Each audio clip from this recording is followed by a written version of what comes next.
Good day to everyone. So let's begin by this short prayer. Thank you, Lord, for your wonderful blessing in our life. Truly, you are our God, whom we are going to serve forever and ever. Thank you, and reveal to us and prophesy in our midst. In your name we say, Amen and Amen.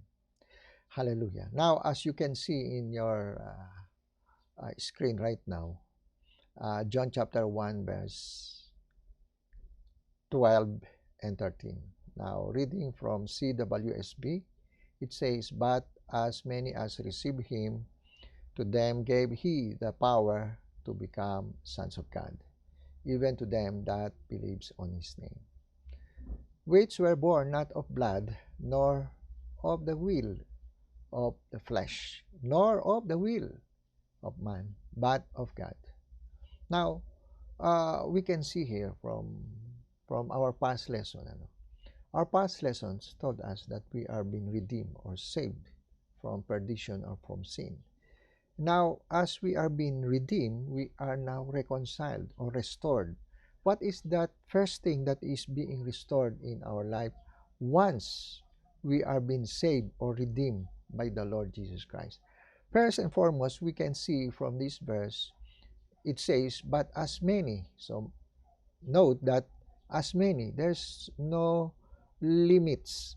There's no quantity or a certain quantity that will be saved. It's not limited. It is unlimited. It says, "As many as received him, to them gave he the power, no, to become sons of God." Remember this, no? Uh, uh, the power here means in Greek is exousia or authority. It is permissible, allowed, authority, right, liberty, and power.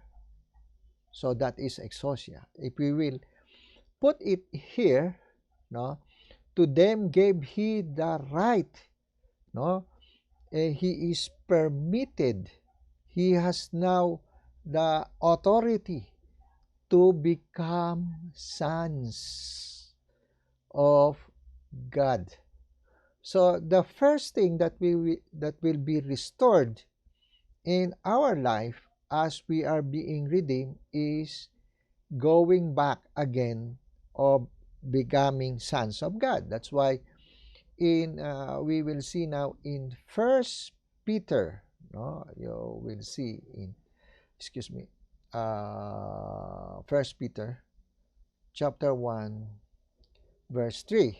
Okay, says, okay, "Blessed be the God and Father of our Lord Jesus Christ, which according to his abundant mercy hath begotten us again, no, unto a lively hope by the resurrection of Jesus Christ from the dead." It's very clear here, no? Begotten again, no? Tayo'y pinanganak muli, or in terms we will see this defined definition.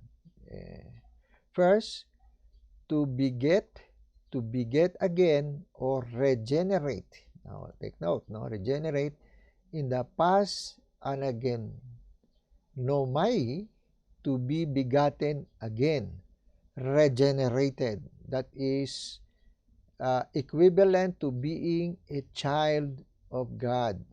Now that's why in Galatians chapter 3 verse 26, "For ye are all children of God by faith in Christ Jesus." So in means in a position or location, not outside of Christ, in Christ.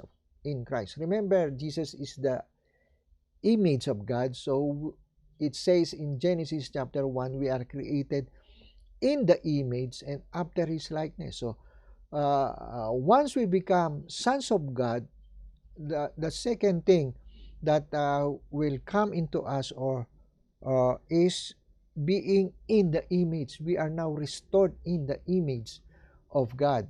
So As sons, we are in the image of God. That's why in John chapter 1, 12 and 13, and First John chapter 1, verse 9, whosoever is born of God doeth not commit sin, for his seed remaineth in him, and he cannot sin because he is born of God. In this the children of God are manifest, and that the children of the devil, whosoever doeth not righteousness, is not of God, neither he that loveth not his brother. So, yeah, the one thing that shows as children of God, we begin to love because God is love. Since we are His children, the manifestation of sonship is the loves. It says here, love it. We begin to love our brother. No, we begin, of course, loving God above all. So therefore, since God is love, that is one of His image that will manifest in our life. No, hatred, no? or killing in mind or in spirit or physically is no longer in our heart, but loving. No? So therefore, we can see now, or to be born from above. That is John chapter 3, verse 3. We will be emphasizing that in the next lesson. Born from above, that is born again, becoming a qualitatively new what? Creation. That is written in, let's go to chapter 5, verse 16. Okay, 17. Therefore, if any man be in Christ, he is a new creature. All things are passed away. Behold, all things becomes new. And all things are of God, who hath reconciled us to himself by Jesus Christ, and hath given us the ministry of reconciliation. To wit, that God was in Christ, reconciling the world into himself, not imputing their trespasses unto them that had committed, now take note, committed unto us the word of reconciliation. Now, last verse. Now then, we are ambassador of Christ. Now, we will tackle the rest of it, but what is being pushed here, or being the focus of the very thing that will happen once we are restored, or the part of restoration once we are saved, is sonship. Then we become coming into the image of God, that is, God is love. And again, since God is spirit, we now live in the spirit, no? Because we are not born of the will of man, but a will of flesh, nor but it is the will of God. So it is the will of God for us to be His sons. It is the will of God to be in His image, that is to love and living in the Spirit. And it is will for us to be saved out of the claw and bondage of the devil, who is the murderer from the beginning and does not stand in the truth. So therefore, God's will for us is in the truth. We are begotten again. It says, no, begotten again. There's no such thing as a word as again if we need not to be born again. So it says again. So therefore, that which is born of the flesh is flesh, and that which is born of the Spirit is spirit. That's why we must be born again. That is, born as sons of God, loving God, in the Spirit, saved, no longer in bondage of sin, and of course, as Jesus, as our Lord in our life.